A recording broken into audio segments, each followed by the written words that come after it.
अस्सलाम वालेकुम brother and sisters. उम्मीद है कि आप लोग सब खैरियत से होंगे।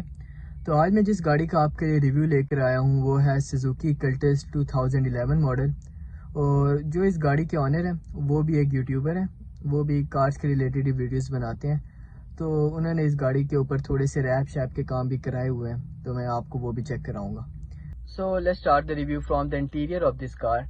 सो अगर सबसे पहले हम राइट डोर के ऊपर आ जाएँ तो हमें देखने को मिल जाता है यहाँ पे डोर हैंडल।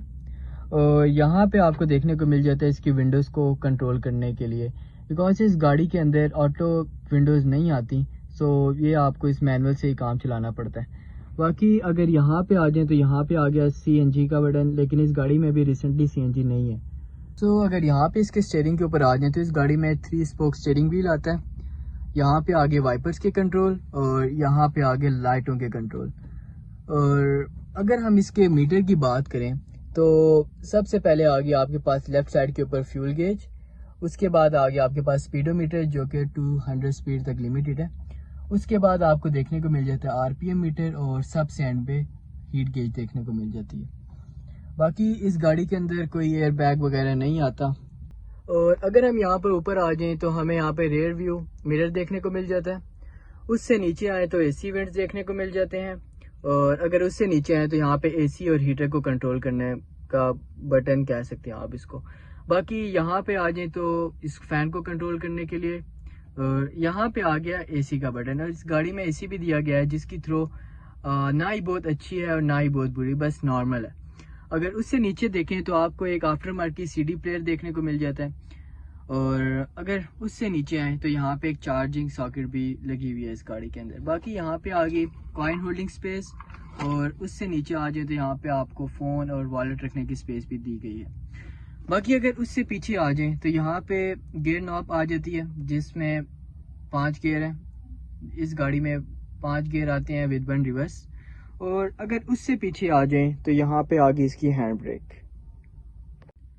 और अगर डैशबोर्ड में आ जाएं तो इसके डैशबोर्ड में भी बहुत इनफ स्टोरेज स्पेस दी गई है।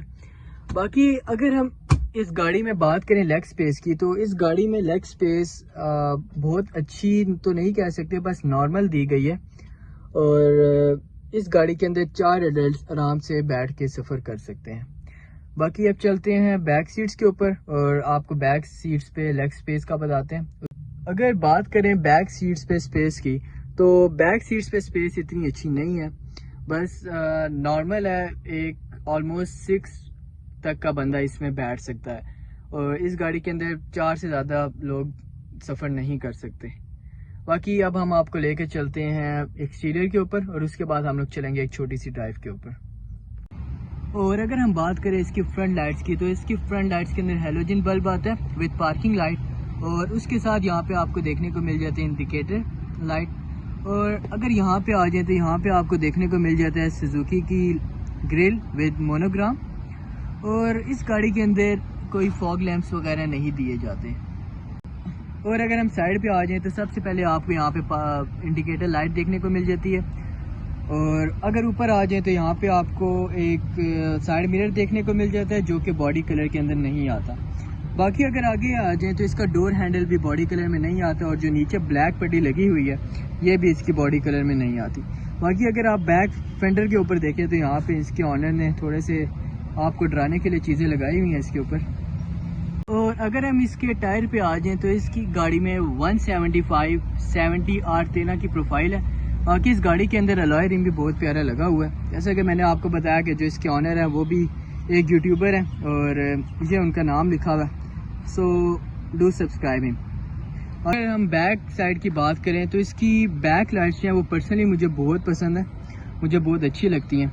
बाकी अगर हम इसकी लाइट्स के ऊपर आ जाएं तो इसमें सबसे पहले आपको पार्किंग लाइट और ब्रेक लाइट दी जाती है और उसके दरमियान में आ जाएं तो आपको इंडिकेटर लाइट देखने को मिल जाती है। उसके बाद यहाँ पे आपको देखने को मिल जाती है रिवर्स लाइट। और यहाँ पे देखें तो आ गया कल्टस का मोनोग्राम, यहाँ पे आ गया सुजुकी का मोनोग्राम। तो अब चलते हैं एक छोटी सी ड्राइव के ऊपर और फिर आप लोगों के साथ इसका ड्राइविंग एक्सपीरियंस शेयर करते हैं। तो अब चलते हैं इस गाड़ी की छोटी सी ड्राइव के ऊपर और आप लोगों के साथ ड्राइविंग एक्सपीरियंस शेयर करते हैं।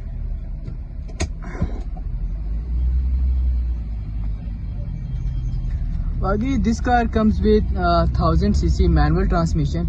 और जहाँ तक मैंने आपको बताया कि इसकी एसी की थ्रो इतनी अच्छी नहीं है, बस नॉर्मल है। बाकी गाड़ी मेरे ख्याल से एक छोटी फैमिली के लिए बहुत ही ज़बरदस्त और बजट में रहने वाली गाड़ी है। बाकी गाड़ी की सस्पेंशन अच्छी है, कंफर्टेबल है गाड़ी, लेकिन सिर्फ और सिर्फ 4 लोगों के लिए। बाकी यहीं तक था आज का review. So do subscribe and must like and share to my videos and my channel. So फिर मिलते हैं किसी और रिव्यू में, तब तक के लिए अल्लाह हाफिज़।